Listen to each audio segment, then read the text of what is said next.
Next is Ryan Bendick, and the subject is Mexican wrestler. Hey guys, question for Konnan. Why do a lot of the Mexican wrestlers come to American promotion? Seems like Mexico has way more tradition and better legacy. Do top Mexican wrestlers make more money in the U.S.? Thanks.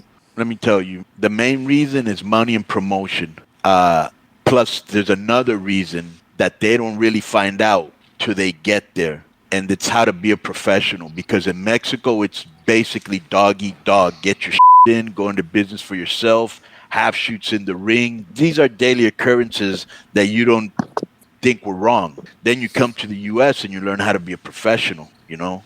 Like, we've lacked that a lot in Mexico, and I've been trying to change the culture, not working with people that don't adhere to it. But anyways, at the end of the day, you know, everybody knows if you come to the United States and you make a name for yourself here, you can get paid everywhere else. You know, just like anything else, combat sports, movies, anything, except maybe soccer, you know. Like, I was the highest paid wrestler in Mexico, but I wasn't getting paid more than I was getting in the United States. Really? So well, yeah. Well, that's common sense, though. Yeah. Because you're working on shows and you're on top, so you're working for the houses. Right. Like, if you come to the States, you get the guarantee. Like, Right. you got a big guarantee because you got. Right. It's like, because I'm on top of Mexico, I got big guarantee. Right. But if, like, you know, you be on top of Mexico and have a bad week. You know, whether the weather's bad or the TV wasn't hot that week, and you go on the road. Back then, believe me, there were no bad weeks. Right. But I was still getting paid. But you just couldn't compare it, Glenn, because it's just two different economies. It's a third world economy against a first world economy. You know what I'm saying? Right. Yeah. Next, I have an update here. This was just sent to me by a Twitter spy. And there's a comment. Okay, you remember last week when we talked to John Arezzi about leaving Brian Last Podcast Network?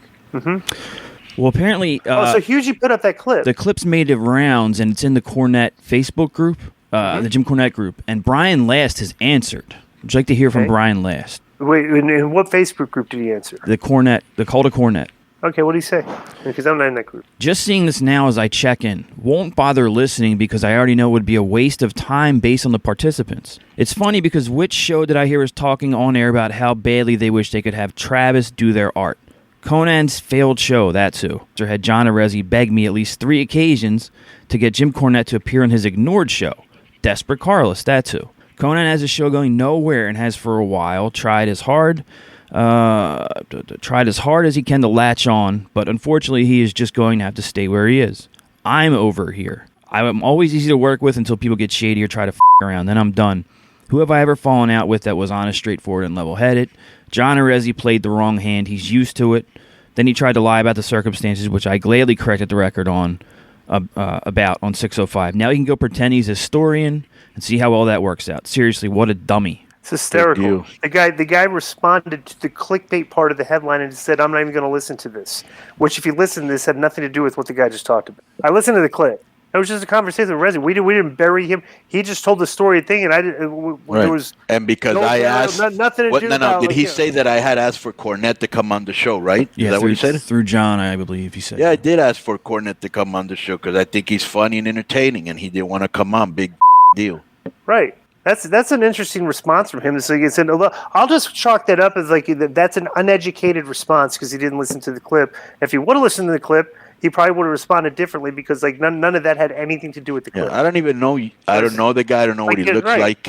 No, I don't know. I know he's a got a lot of self-importance because he's with Konnan. He's a good co-host. Like he's a good complement to Jim. They agree on most of the stuff. They disagree on some stuff, but like he's not a bad co-host at all. So I'm like, he mentioned his take on this is really nothing to do with like that. That's I don't know why he's cutting down personal shots and whatnot, but for personal shots at Konnan. There's a failed podcast. Well, we did mention once on the show that we enjoyed the art that they do for their YouTube. Like we all said that, I think, and you guys asked me who did it, and I think I said the guy Travis that I knew. But Brian knowing that clearly shows that he's a listener of the failed podcast. So what's up, Brian? How you doing? Yeah, that's interesting. That you're making a good point. Nobody would know that unless they listen to the show, right? Right.